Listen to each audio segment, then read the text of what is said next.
자, 오늘로서 하나님 알라 시리즈는 잠시 중단하겠습니다. 교회가 이제 42주년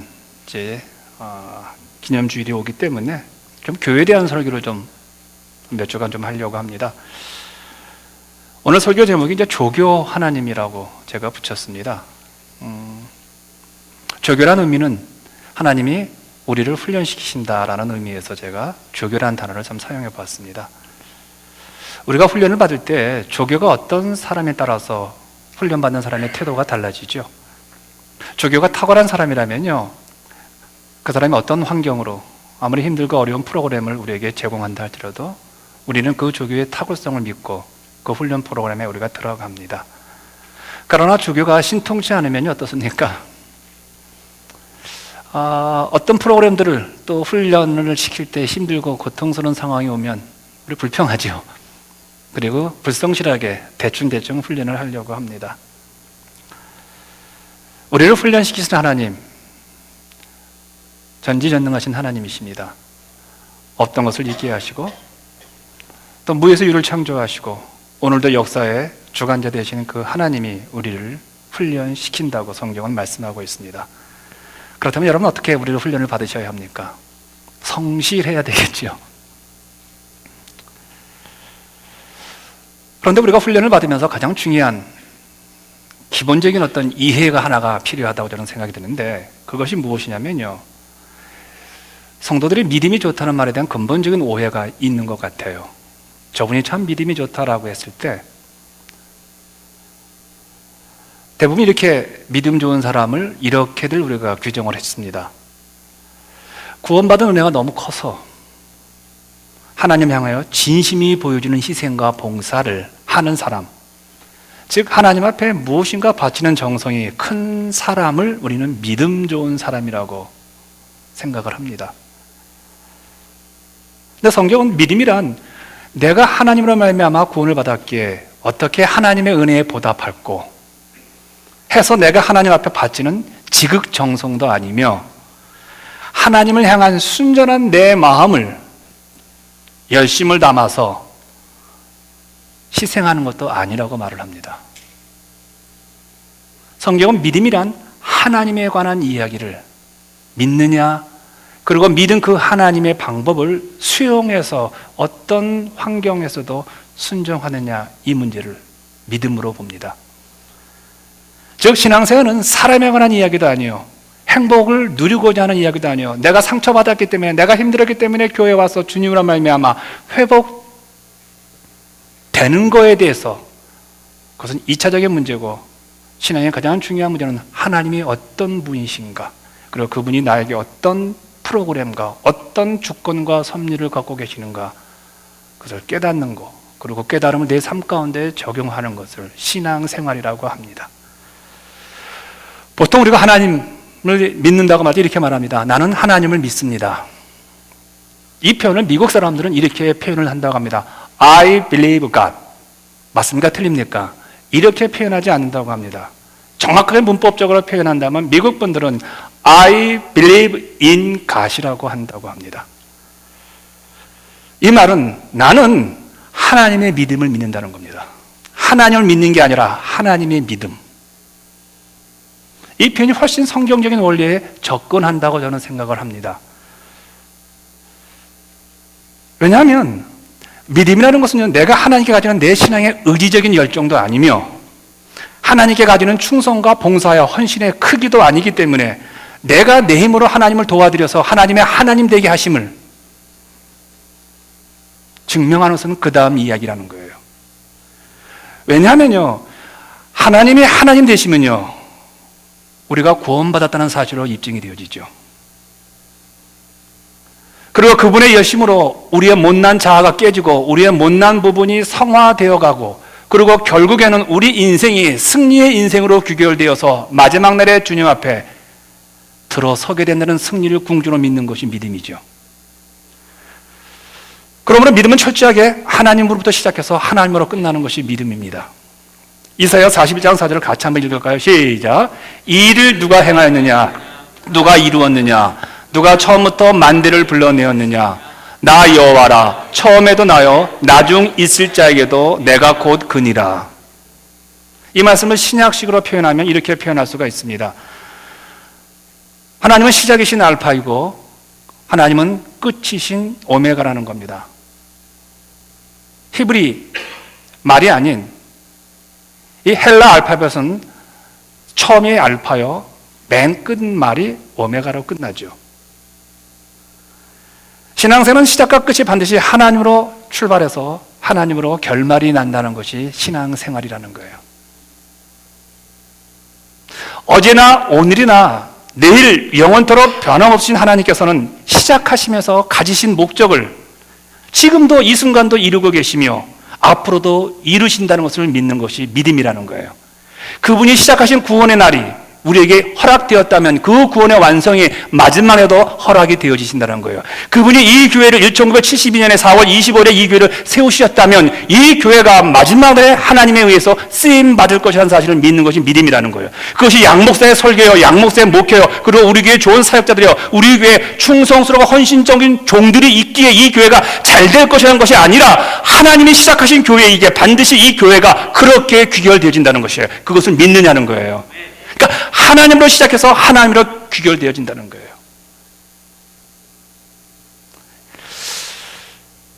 여러분, 출애굽기 3장 14절에서 하나님께서 자신을 소개하시는데 모세가 이제 사명을 받죠. 하나님이 내 백성을 애굽에서 끌어내야 되겠다. 모세야 내려가라. 바로에게 가서 말하라. 그러니까 모세가 하나님께 묻는 거예요. 하나님, 제가 바로에게 가서 누가 저를 보냈다고 이야기를 할까요? 그러자 하나님께서 출애굽기 3장 14절에서 이렇게 말씀하시는 겁니다. 시작. 하나님이 모세에게 이르시되 나는 스스로 있는 자니라. 또 이르시되 너는 이스라엘 자손에게 이같이 이르기를 스스로 있는 자가 나를 너희에게 보내셨다 하라. 여기서 스스로 있는 자를 주목해 보십시오. 스스로 있는 자라는 말은요, 영어로 설명하시면요, I am that I am. 내가 곧 나다. 나는 곧 나다. 영어 문법에서요, 죄송합니다. 조금 아는 척을 하겠습니다. 제가 문법은 도사입니다. 회화는 좀 딸려도요. 영어 문법에서요, 비동사는요, 존재를 설명할 때 비동사를 씁니다. 여기서 말하는 am자가 비동사입니다. I am a boy, you are a girl. 많이 배우셨죠? 거기에 am과 are를 비동사라고 쓰는 겁니다. 이때는 보통 존재를 설명할 때 비동사를 쓰는 겁니다. 내가 목사다라고 할 때, I am a pastor 할 때, 바로 내가 존재가 목사라는 식으로요. 그리고 내가 어디 있다, 장소를 설명할 때 비동사를 쓰는 겁니다. 하나님은 어떤 존재냐는 거예요. 누가 만들지도 않고 홀로 완전하시고 홀로 충만하시기에 다른 누구의 도움과 다른 누구의 희생을 필요로 해서 그의 나라를 만들어가는 것이 아니라 그가 스스로 하나님이시기에 그가 그 나라를 만들어간다는 거예요. 그리고 그가 계신 그 천국에서 이 땅에 필요한 모든 것이 충족되어진다는 거예요. 여러분의 노력과 노력으로 돈을 버는 것도 아니요, 여러분과 여러분의 노력으로 여러분의 자손들이 번성하는 것이 아니라 하늘에 계신 하나님의 은혜와 도움과 보호하심을 통해서 우리의 모든 것들이 이 땅에서 형통해진다는 거예요. 존재 대신과 장소의 개념을 그분은 갖고 계시다는 거죠. 그러므로 나는 스스로 있는 자라는 것은요, 언제나 나는 있었다는 뜻입니다.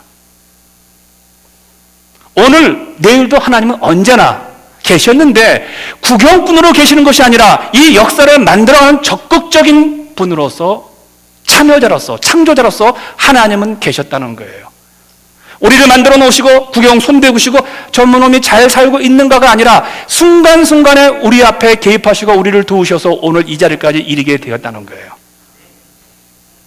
그러면 이 모든 역사 가운데서, 여러분의 가정 가운데, 우리 교회 가운데서, 제가 걸어간 인생 가운데서 하나님은 프로그램을 계속 갖고 계시고, 그리고 우리에게 약속하신, 우리에게 허락하신 그 일을 이루기 위해서 그분은 순간순간, 아니 always, 항상 우리와 함께 하시고 우리 곁에서 우리에게 힘이 되어 주신다는 거예요.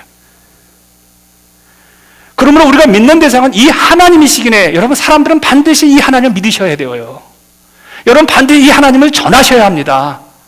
근데 세상은 이 전하는 우리를 보고 이렇게 말할 겁니다. 그 교회, 그 사람, 거기에 기죽어서는 안 됩니다. 예, 맞습니다. 그 교회입니다. 예, 맞습니다. 그 사람입니다. 예, 맞습니다. 제가 부족합니다. 그러나 이 부족한 자가 당신 앞에 쓰게 된 저도 사실 민망하고 사실 사람 앞에 서서 누군가를 자랑한다는 건 쉬운 일은 아니지만 저의 즐거움은 그 하나님 안에서 내가 이렇게 당신에게 전하는 이렇게 사람이 되었다는 그걸로 인해서 나의 기쁨은 그분이십니다. 그분을 당신이 갖게 되기를 원합니다. 이게 복음이에요. 이 즐거움이 우리를 전도하게 하는 거예요.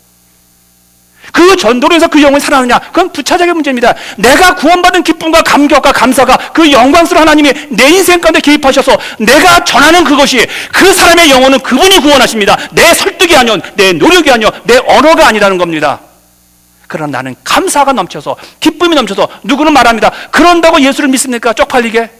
아닙니다. 원래 쪽팔립니다. 맞습니다. 전도의 미련한 방법으로 어떤 영혼이 구원받겠습니까? 그러나 내가 그 일을 하는 것은요, 그분 대신 그 하나님을 내가 감사해서 이럴 수밖에 없는, 내가 표현할 수 없는 이 전도라는 우스운 방법 말고는 하나님을 증거하는 방법이 없기 때문에 저는 기쁨으로 나가는 거예요. 너무 좋았어요.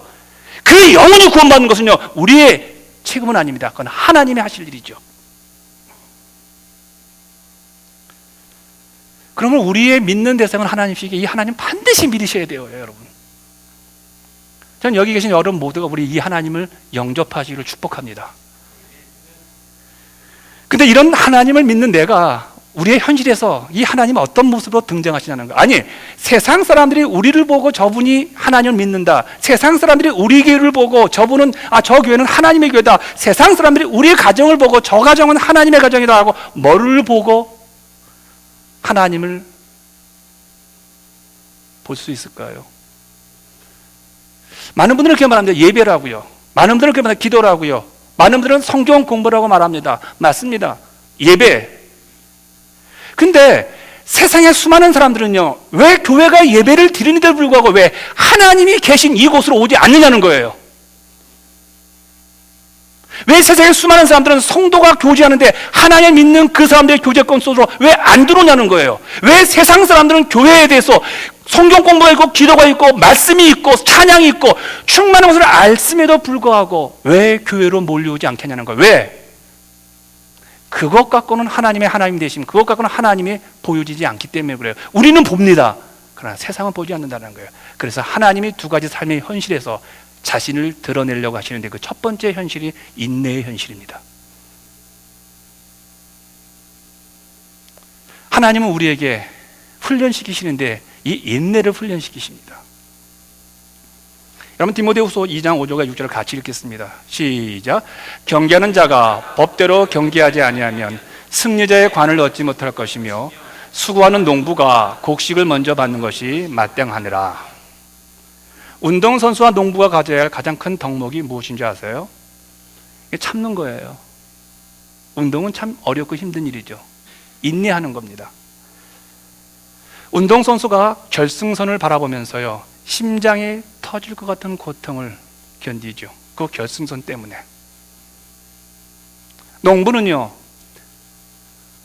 한여름이 지나고 가을에 추수할 곡물을 바라보면서 그 한여름의 폭염을 견디고 그 한겨울의 추위를 견뎌내죠.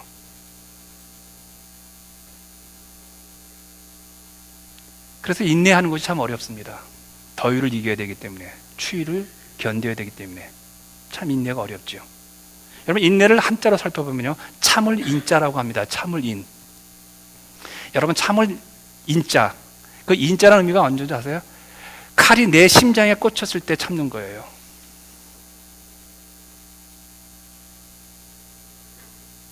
내자는요, 견딜 내자예요. 이거는요, 1초를 견디는 거예요. 칼이 내 심장에 들어올 때 이런 하면서 뽑아서 죽이는 게 아니라 꼽혔을 때 1초를 기다리는 거예요. 여유를 갖는 거라는 겁니다. 인내라는 것은요.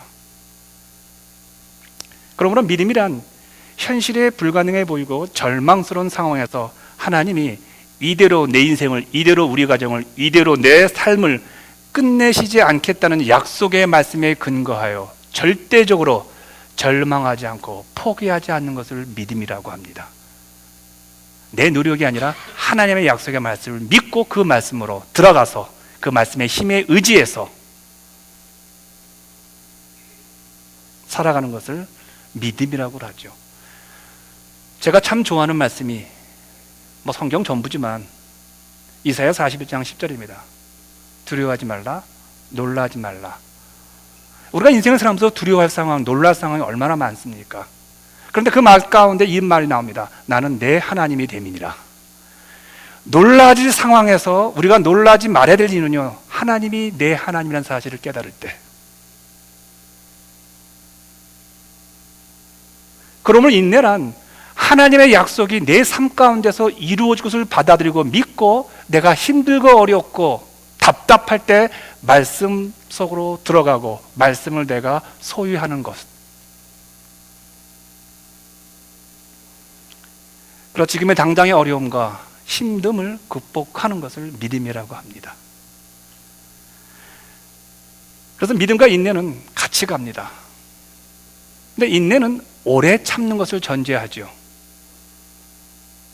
인내는 오래 참을 만큼 힘든 상황에 내가 처해 있다는 것을 인정하는 겁니다. 여러분, 힘들지 않다면 굳이 참으라고 말하겠습니까? 힘들기 때문에 참는 거예요. 갈라디아서 5장 21절에 보시면요, 성령의 열매가 소개되고 있죠. 갈라디아서 5장 21절에 보시면요, 오래 참음이라는 단어가 소개되고 있습니다. 오래 참으면 성령의 열매가 나오는데, NIV 성경을 빼놓고는요, 모든 성경에 이 오래 참음을 어떻게 영어로 표현하냐면요, long suffering으로 표현했습니다. 오랜 고통이에요. 오랫동안 고통이 온다는 거예요, 인내가. 그러므로 신앙생활하는데 내가 인내하는 과정에서 마음이 힘들고 답답하고 여러 가지 고통이 수반되는 것은 당연하다는 거예요. 내가 여러분과 제가 이 교회에서, 여러분과 제가 지금까지 살아오면서 신앙생활하면서 답답하고 안타깝고 힘들고 짜증나고 뒤집어지는 많은 그런 어떤 속상한 일이 일어나는 것은 당연하다는 거예요. 그래서 참으라는 거예요. 그런 일들은 당연히 우리 인생 가운데 도초에 깔려있기 때문에 그런 것 가지고 포기하지 말고, 그런 것 가지고 절망하지 말고, 그런 것 가지고 내 인생에 하나님이 허락하신 것들이 막히지 않도록 끝까지 참으라는 것이 인내라는 거예요. 세상 사람과 우리의 인내는 차이가 분명히 있습니다. 세상에 많은 분들은 그냥 참자 그렇습니다. 우리는 그냥 참아서 되는 게 아닙니다. 로마서 5장 3절과 4절을 같이 읽을까요? 시작. 다만 이뿐 아니라 우리가 환난 중에서도 즐거워하나니 이는 환난은 인내를, 인내는 연단을, 연단은 소망을 이루는 줄 알미로다. 우리가 힘든 것은 우리에게 당연히 참아내는 것들을 요구받습니다. 그리고 그 힘든 것을 참아낸 것을 요구받을 때 그 참아낸 사람에게는 내가 원하는 소망이 이루게 되어진다는 거예요. 예수 그리스도께서 십자가에서 그 엄청난 고통, 그리고 하나님의 존재됨의 자신을 회복이 되어서 이놈의 자식을 다 죽여버릴 거야, 이렇게 나를 망신살이죠 라는 그런 자기됨의 그 교만을 꺾어버릴 수 있었던 것은요, 그 십자가 죽음 뒤에, 그 고통 뒤에 여러분과 제가 구원의 즐거움에 참여하고 하늘의 거룩한 자손들이 되어지는 그 소망을 바라봄으로 말미암아 그 십자가에서 무진 고통을 그분이 감당하셨다는 거예요. 그래서 인내는 결국은 우리는 소망이 있는 자들이라는 사실을 입증하는 겁니다. 힘드세요? 어려우세요? 하나님 여러분에게 소망을 주시려고 그 환경과 어려움을 허락하신 거예요. 그런데 우리가 살아가면서 인내가 요구되는 상황이 되게 많죠. 근데 이 수많은 인내가 요구되는 상황을 두 가지로 정리할 수가 있습니다. 하나는 상황적 인내일 겁니다. 어떤 분은 비즈니스가 안 될 때 지금 못 팔잖아요, 경제가. 또 어떤 분들은요, 가정적인 어려움이 분명히 있을 겁니다. 어떤 분들은 물질적인 어려움 때문에 고통을 받을 겁니다. 내가 처한 현실에서 인내하는 것이죠. 근데 또 다른 인내는요, 사람에 대한 인내입니다. 근데 많은 사람들이 이렇게 말을 해요. 내가 처해 있는 상황적 그 인내는 참을 수 있겠다는 거예요. 근데 사람에 대한 인내는 못 참겠다고 그래요. 심리학자들 그렇게 말해요. 여러분 개인적으로 보세요.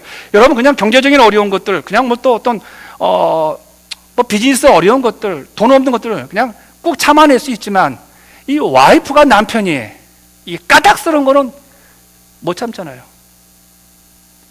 자식들을 못 참잖아요. 그리고 교회에서 괜히 마음 맞지 않는 성도 보는 거 정말 못 참잖아요. 그래서 많은 사람들이 말하기를요, 인내의 현실에서 가장 많이 요구되고 힘든 것은 상황에 대한 인내보다 사람에 대한 인내라고 말을 합니다. 여러분, 기독교를 사랑의 종교라고 말합니다. 그래서 여러분과 저는요, 고린도전서 13장을 아주 좋아합니다. 사랑은 오래 참고, 사랑은 시기하지 아니하며, 사랑은 온유하며, 사랑은 이게 15가지 소개되고 있어요. 그런데 이 15가지 사랑의 특징 가운데 반복되는 게 세 단어가 나옵니다. 오래 참고, 참으며, 모든 것을 견디니라. 그러니까 사랑의 제일 처음에 사랑은 오래 참고로 시작해서 맨 마지막에 사랑의 15가지가 끝날 때 어떻게 끝나냐면요, 모든 것을 사랑은 견디니라. 무슨 말일까요? 사랑이 사랑되기 위해서는요, 반드시 인내가 들어가야 한다는 거예요. 여러분, 하나님의 사랑이 진정한 우리에게 사랑으로 보이는 건 뭐예요? 하나님이 참으셨기 때문에.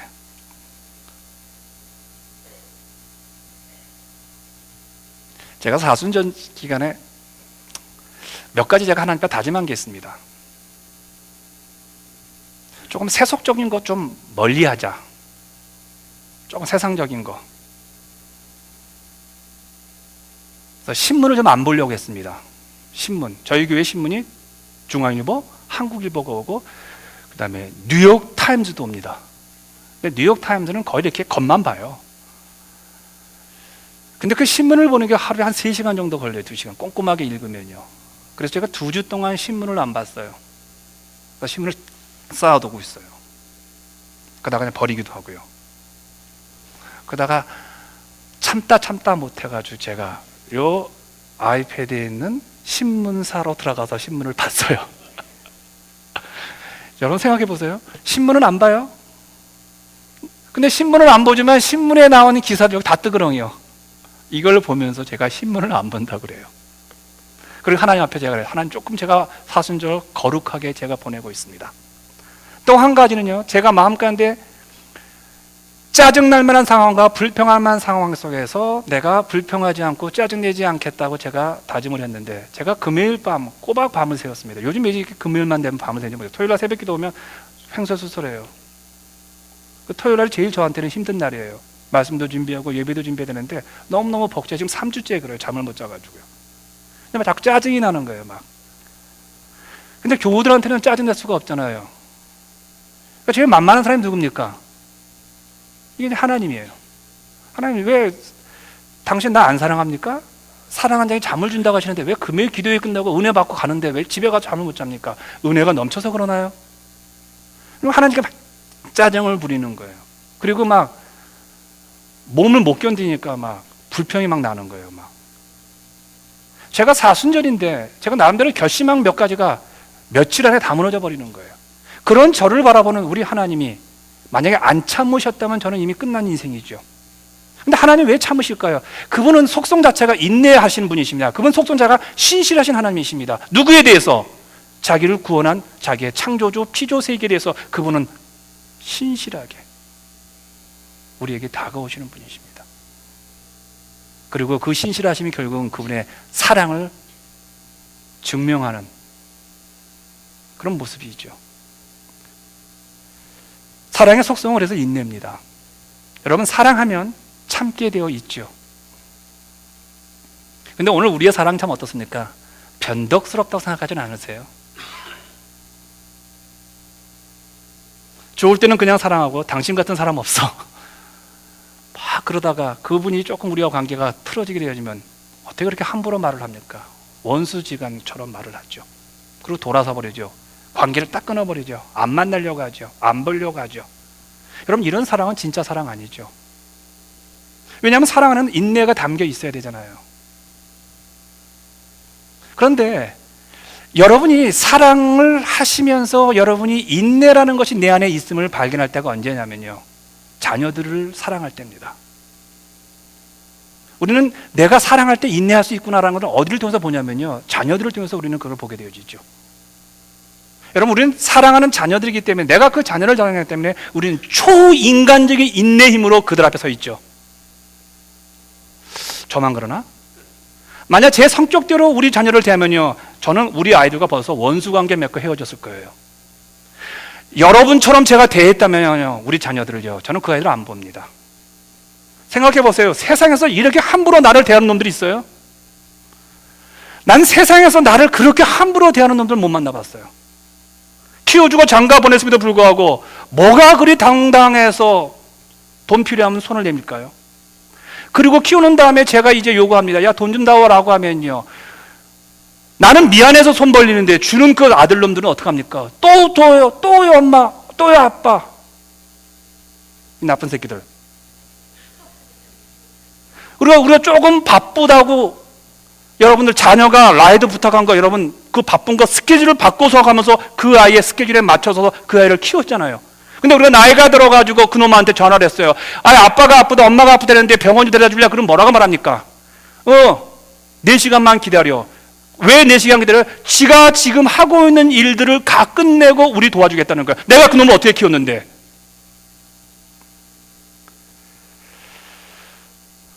나는 하나님 왜 저에게, 아니 우리 모두에게 자녀들을 주셨는지를 이제 알 것 같아요. 바로 사랑을 배우라는 겁니다. 그렇다면 우리는 이웃에게도 이런 사랑을 줄 수 있다는 거예요. 우리 하고 있잖아요. 우리 주변의 사람들에게도 기다려주는 인내를 보여주셔서 내가 당신을 사랑하고 싶다를 표현해 주셔야 됩니다. 에베소서 2장 3절을 같이 읽을까요? 시작. 모든 겸손과 온유로 하고 오래 참음으로 사랑 가운데서 서로 용납하고 평안에 매는 줄로 성령이 하나 되게 하는 것을 힘써 지키라. 여기에 어떤 말이 있습니까? 오래 참음으로 사랑 가운데 어떻게 하라고 했습니까? 말해보세요. 오래 참음으로 사랑 가운데서 어떻게 하라고 했습니까? 나만 용납하는 게 아니고 서로 용납이란 말은요, accept란 말이에요. 받아들이라는 얘기예요. 그의 존재를, 그가 있는 모습 그대로 받아주시라는 건 누가? 피차. 저는 오늘 이 시대에 가장 필요한 게 이 덕목이라고 생각합니다. 오늘 한국교회가 가장 필요한 부분이 저는 이거라고 생각이 됩니다. 여러분, 성령께서 우리를 이미 하나 되게 하셨습니다. 여러분, 예배를 통해서 하나 되는 게 아니라 이미 우리는 하나 됐기 때문에 예배를 드리는 거예요. 우리는 하나 됐기 때문에 기도하는 겁니다. 하나됨을 유지하기 위해서, 하나됨이 끊어지지 않기 위해서 예배드리고, 하나됨이 끊어지지 않기 위해서 찬양하고, 하나됨이 끊어지지 않기 위해서 우리는 기도하는 겁니다. 그런데 어떻습니까? 이게 마귀가 얼마나 교묘한지, 예배를 통해서 우리는 끊어버립니다. 하나됨이 무너져 버립니다. 기도를 통해서 하나됨이 무너집니다. 왜요? 서로 오래 참음으로 사랑 가운데서 용납하지 않기 때문에. 혹시 여러분 주변에 가까이 하게 꺼리는 사람은 없습니까? 제가 화해 성경 공부하면서 제가 우리 자매들한테 그런 얘기를 했어요. 예전에는 제가 참 꺼리는 사람이 많았습니다. 왜 꺼리는 사람이 많았냐면 저랑 성격이 안 맞고 좀 불편하면 저는 대충 입을 다물어 버립니다. 그냥 피해 버립니다. 아니면 그 사람 불러가지고 얘기를 해줍니다. 당신 뭐가 잘못된 거 아니냐라고 합니다. 근데 최근에는 한 몇 년 전부터 참 하나님이 제 마음밭을 바꿔주신 것 같아요. 물론 불편한 사람은 분명히 있어도 표현하지 않냐고. 그리고 오래 안 갑니다. 내 안에서 삭혀버립니다. 왜냐하면 하나님이 제 인생 가운데서 제 삶에 훈련을 시켜주실 때 대부분의 저를 훈련시키는 방법이 하나님은 관계를 통해서 훈련을 시키더라고요. 혹시 여러분 가운데 그 사람이 늘 신경 쓰여서 그가 앞자리에 앉으면 슬그머니 다른 자리로 앉는 사람 없습니까? 혹시 교회에서 마주하기 싫은 사람이 생겨서 교제를 끊어본 경험은 없습니까? 근데 대부분의 그런 분들이 이렇게 얘기합니다. 내가 어떤 사람하고 관계를 끊고 다른 성도에 갔는데 그 사람이 그 사람이더라. 내가 이 사람이 보기 싫어 이 장소를 피하고 다른 장소에 갔는데 꼭 그 장소에서 그 사람과 똑같은 사람이 또 기다려 있더라. 왜 그럴까요? 제가 이걸 깨달았기 때문이었습니다. 하나님께서는 우리를 성장시키기 위해서 우리 주변에 반드시 내 승질을 건드리고 내 자존심을 건드리는 그런 사람들을 꼭 붙여주십니다.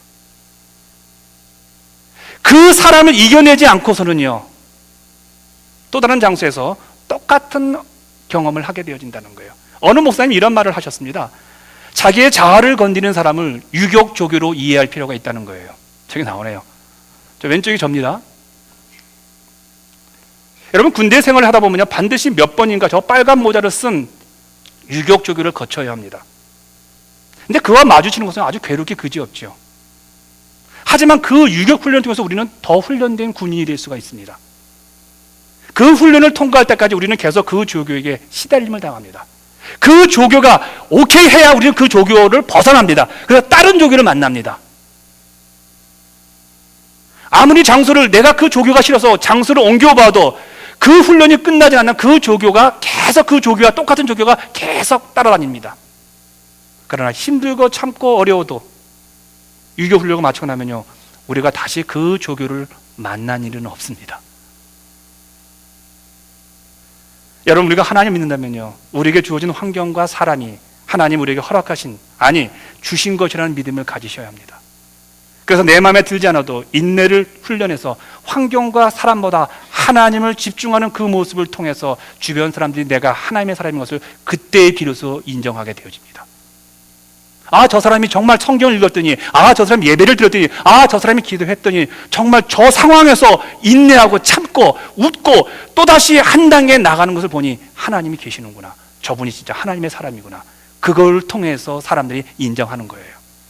그래서 하나님 우리에게 인내를 훈련시키십니다. 주님이 누가복음 21장 19절에 이렇게 말씀하시죠. 같이 읽을까요? 시작. 너의 인내로 너희 영혼을 얻으리라. 뭐로 우리 영혼을 얻어요? 인내로요. 인내하지 않으면 우리의 영혼을 잃어버립니다. 그때가 언제입니까? 화나는 겁니다. 그때가 언제입니까? 사랑과 관계를 끊어버립니다. 그때는 우리의 영혼을 잃어버린다고 합니다. 이 말씀을 어떤 환경 사람 앞에서 잊지 마시고 꼭 기억하시기를 바랍니다. 이제 마지막입니다. 하나님께서 우리를 훈련시키는 최종 목적이 무엇일까? 왜 그렇게 우리를 힘들게 하시고 우리를 이렇게 인내하게 하시고 그런 상황 속에 우리를 몰고 가실까? 딱 한 가지입니다. 충성 배우기 위해서요. 충성하는 사람으로 만들어 놓기 위해서요. 충성은 언제나 군대에서 가장 영광스러운 개념이죠. 여러분 디모데후서 2장 3절과 4절을 같이 읽겠습니다. 시작.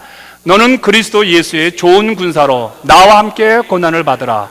군사로 복무하는 자는 자기 생활에 얽매는 자가 하나도 없나니 이는 병사로 모집한 자를 기쁘게 하려 함이라. 여기 보시면요 그리스도 예수의 군사라고 나와 있는데 그 군사 앞에 어떤 단어가 나와 있습니까? 좋은이라는 수사가 붙어 있죠. 그러면 좋은 군사란 말은 뭐가 전제되어 있습니까? 나쁜 군사를 전제로 하죠. 좋다는 말은 나쁜 것이 있어야지 생기는 개념 아닙니까? 다 좋으면요 나쁜 것이 없잖아요. 다 나쁘기 때문에 좋은 게 있잖아요. 그럼 좋은 군사는 어떤 군사일까요? 여러분 군대 개념 한번 세워봅시다. 많은 사람이 이렇게 말해요. 총 잘 쏘는 사람이 좋은 군사일 것이다. 실력 있고 몸무게가 잘 나가고 튼튼하고 그래서 모든 어떤 일이든지 잘하는 사람이 좋은 군사라고 생각합니다. 여러분 맞습니까?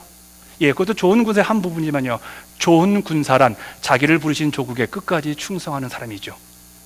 자기를 부르신 그 리더에게 끝까지 충성하는 사람을 좋은 군사라고 합니다. 그다음 나쁜 군사는요 모든 사람들 실력도 있습니다. 총도 잘 쏩니다. 칼도 잘 씁니다. 몸도 좋습니다. 그런데 자기를 부르신 조국을 충성하지 않을 때 그리고 자기의 리더십에게 충성하지 않는 사람에게 대해서 우리는 나쁜 군사라고 합니다. 헬라어로 충성을요 피스티스라고 말합니다. 피스티스. 이 말은 신실하다는 의미를 갖고 있습니다. 또 이 말은 믿음이라는 말을 갖고 있습니다. 자, 다시 말드릴게요. 충성이란 말은 신실하다는 말이고 신실하다는 말은 믿음이라는 말입니다. 그러니까 믿음 좋은 사람은 앞으로 갑니다. 충성스러운 사람이라는 거예요. 그러므로 하나님이 우리의 믿음을 본다는 말은 어떤 겁니까?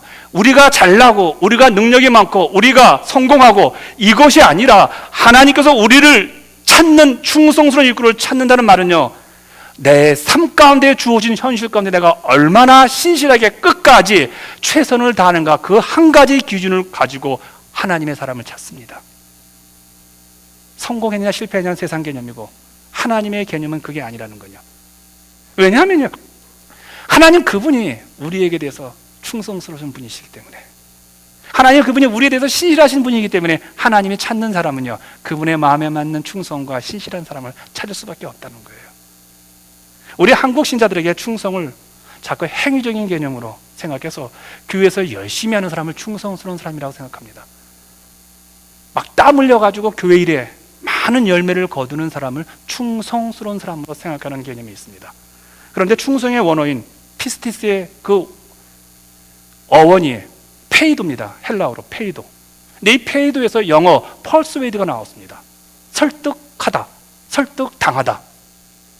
따라서 충성이라니요, 하나님께 진심으로 내 내면이 설득당해서 하나님만이 옳습니다, 하나님, 내가 승질과 내가 내 환경에서 내가 주장될 것이 있다 할지라도 늘 이 상황에서도 내가 옳다고 하는 이 순간에서도 하나님만이 옳습니다라는 것을 설득당해서 내 내면적으로 그분에게만 내 마음과 온갖 것들을 다 드려서 그분의 주장과 그분의 진리 가르침 앞에 내가 받아들이고 내가 그쪽으로 옮겨가는 사람을 충성스러운 사람이라는 거예요.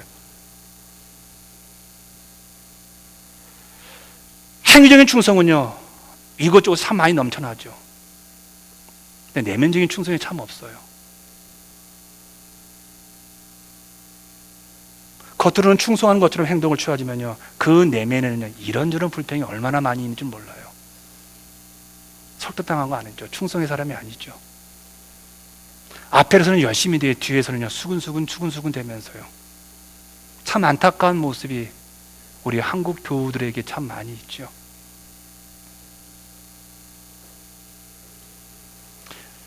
제가 42년 된 우리 교회를 새롭게 만들기 위해서 늘 기도하는 기도 제목이 하나 있습니다. 하나님, 우리 교우들의 관계가 진정으로 하나님의 기뻐하시는 신실한 충성스러운 모습들이 되게 하옵소서. 서로가 씨름하지 않고 진심으로 승복하는 믿음 생활을 하게 하옵소서. 저는 씨름하는 자보다 안기는 사람이 참 좋아요. 고인의 주장 나와보실래요? 나와봐, 고집사. 나와봐.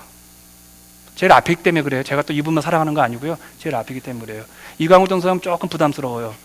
여긴 좀 귀엽잖아요. 보세요. 제가 이분을 이렇게 안는 겁니다.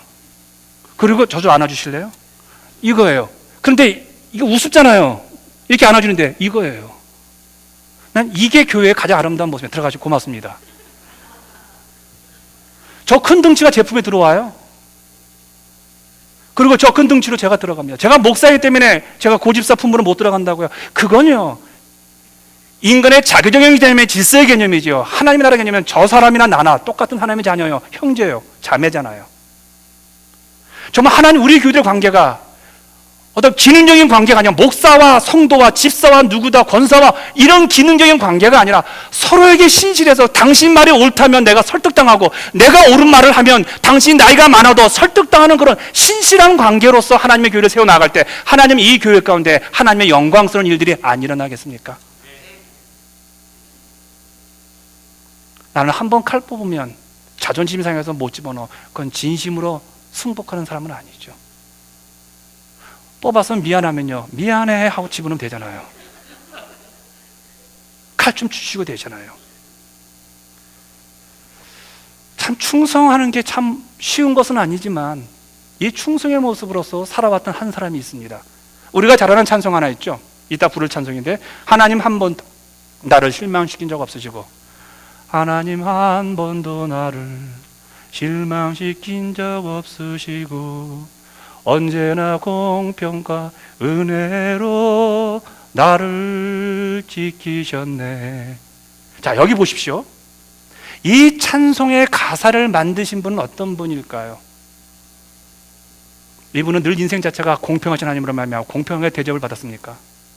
이분에게 딸이 하나 있었습니다. 근데 이 딸이 태어날 때부터요, 고통스러운 딸이었습니다. 근데 이 딸이 16살에 죽습니다. 여러분, 자식을 잃은 부모의 마음은요, 이해한다고요? 이해 못해요.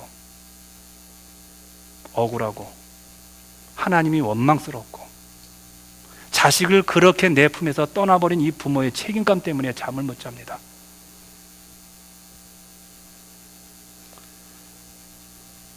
얼마나 하나님이 원망스럽겠어요. 남편을 이어도 그 하나님이 싫은데요.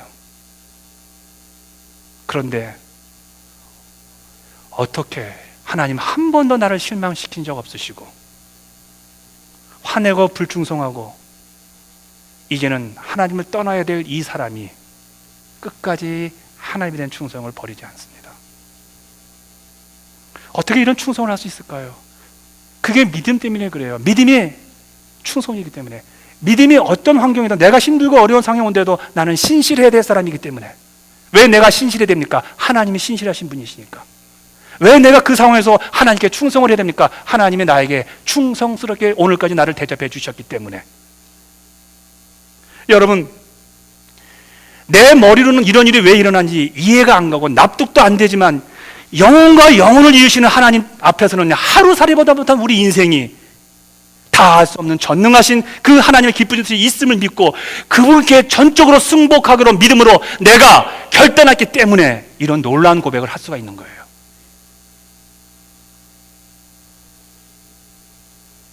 이렇게 이해할 수 없는 불공평한 어떤 상황에도 하나님을 신뢰하고 받아들인 이런 분들이 나타난 삶의 아름다운 모습이 하나 있어요.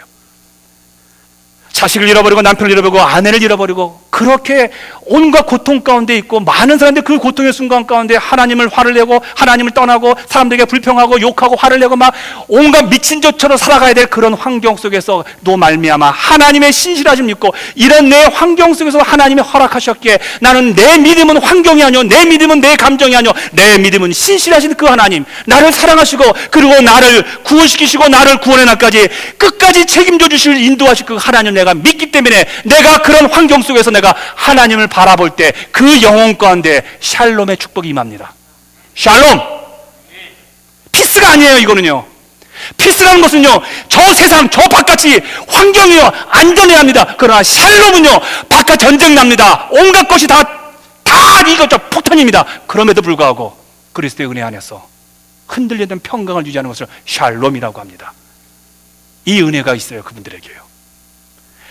일편단심으로 주의 은혜를 바라보면서 충성하시는 분들에게는 이 은혜가 있어요.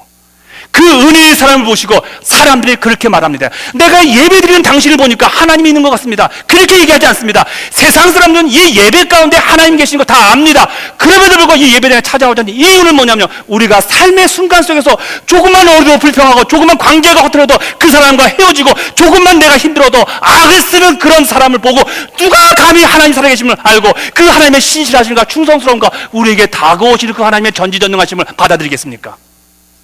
그런데 그런 환경 속에서도 인내하고 그런 환난 속에서도 충성의 모습으로 하루하루를 살아가니까 사람들이 묻는 겁니다. 당신 어떻게 도대체 그럴 수가 있습니까? 라고 말할 때 저는 하나님을 믿는 사람입니다. 저는 하나님의 신실하심을 믿기 때문에 그렇습니다. 이런 모습을 통해서 세상은 하나님 계심을 보게 되어지고요, 하나님의 전지하심이 어떤 분이신지를 깨닫게 되어집니다. 저는 여러분과 제가 살아가면서 마지막 날까지 이런 소망을 이런 말씀대로 살았으면 하는 마음이 있습니다. 잠언 25장 13절의 말씀입니다. 같이 읽겠습니다. 시작. 충성된 사자는 그를 보낸 이에게 마치 추수하는 날에 얼음 냉수 같아서 능히 그 주인의 마음을 시원하게 하느니라. 한여름에 수고한 사람에게 땀을 흘리는 농부에게 시원한 얼음 냉수는요, 이건 보약보다 더하죠. 하나님은 충성하는 사람이 한여름에 땀을 뻘뻘 흘리는 농부가 시원한 얼음 냉수를 마셨던 것처럼 그 충성한 사람에 의해서 하나님 이런 마음을 가지신대요. 제가 목회를 하면서 참 고마운 사람들이 있습니다. 저희 교회도요. 한결같아요. 여러분, 사람이 10년을 알아가면요, 그 사람의 장점 단점 다 압니다. 그럼에도 불구하고요, 끝까지 목사의 삶을 지켜주고자 애를 쓰는 분들이 우리 교인들입니다. 제가 저희 교회를 사랑하고 좋아하는 이유 중에 하나가 그렇습니다. 여러분 모두는 인내의 사람들입니다. 저를 포함해서요. 여러분, 우리가 인내하지 않았다면 이 자리에 있지 하나도 없죠. 그리고 여러분들은 충성의 사람들입니다. 어떻게든 이 하나님의 교회를, 우리 아까 전사님 말씀했던 열방 가운데 그분 되심을 드러내기 위해서 우리는 오늘도 또 내일도 똑같은 현실과 똑같은 예배고 똑같은 기도회고 똑같은 성경고 보지만 우리는 충성스레 그 몸에 참여함으로 말미암아 오직 그분이 폭발하는 그날에 우리의 이 헌신과 충성은 열매로 됐겠지라고 믿는 분들이 바로 여러분들입니다. 믿으시면 아멘 하시기 바랍니다. 그 하나님이 여러분을 분명히 살리실 것이고 그 하나님이 여러분을 통해서 하나님의 하나님 되심을 드러내실 것입니다. 그리고 그런 모습을 살아갈 때 이 교회에 온 천지에서 하나님의 백성들이 몰려올 것이고 우리는 그들을 훈련시켜서 정말 제 마음 가운데 소망이 있습니다. 제가 오늘 사역자회에 얘기했습니다. 제가 10년 전에 이 교회에 왔을 때 이 교회가 한창 부흥되었을 때 대부분의 이 교회 부흥되는 거는 조그만 교회가 문제가 생겨서 다 우리 교회에 들어온 거예요. 저는 그때 제가 잘나서 설교 잘해서 이 교회가 막 몇백 명이 되는 줄 알았습니다. 매주마다 몰려오는 거예요. 와, 양 목사 대단한 이제 양 목사가 그 당시 지금 잘 나가는 교회하고 비슷했었거든요. 이제 하나님 나를 쓰시는구나라고 했었습니다.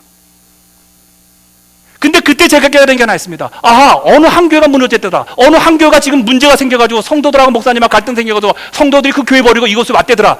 그런 얘기들이 무수하게 들리기 시작했습니다. 그때 제가 하나님 앞에 이렇게 얘기했습니다. 하나님, 제가 좀 더 최종적인 여러분과 우리 교회가 좀 더 도울 수 있는 환경에 오게 되어지면 그 작은 교회의 사람들에게 제가 좀 더 도움이 되고 싶습니다. 아니, 찬양대를 좀 도와주고 싶습니다. 아니, 선교사들, 아니, 우리에게 훈련된 교사와 우리에게 훈련된 집사들을 한 2, 3년간 그 교회에 봐서 그 목사의 편이 되어서 목사를 도와서 교회를 세워주고 그들이 지치면 다시 이 교회로 와서 다시 재훈련해서 그런 꿈이 저한테 있었습니다. 하나님, 그런 날 오기를 원합니다. 왜요? 우리는 하나님 앞에 충성스러운 사람이잖아요. 우리는 이미 그 충성이 뭔지를 우리 알았잖아요.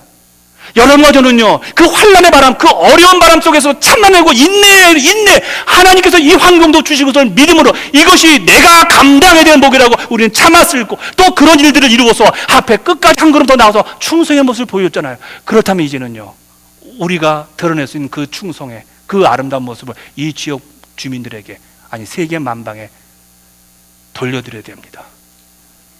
그날이 곧 올 겁니다. 그날을 위해서 여러분 정말 하나님만 알아가십시오. 그리고 하나님 주신 그 인내할 수밖에 없는 상황 속에서 끝까지 인내하시고 충성의 사람으로 하나님 앞에 시원한 얼음 냉수를 주므로 하나님이 웃음 짓는 그 저를 포함한 우리 모든 여러분과 제가 되시기를 주 예수 그리스도의 존귀한 이름으로 축복합니다. 우리 같이 기도합니다.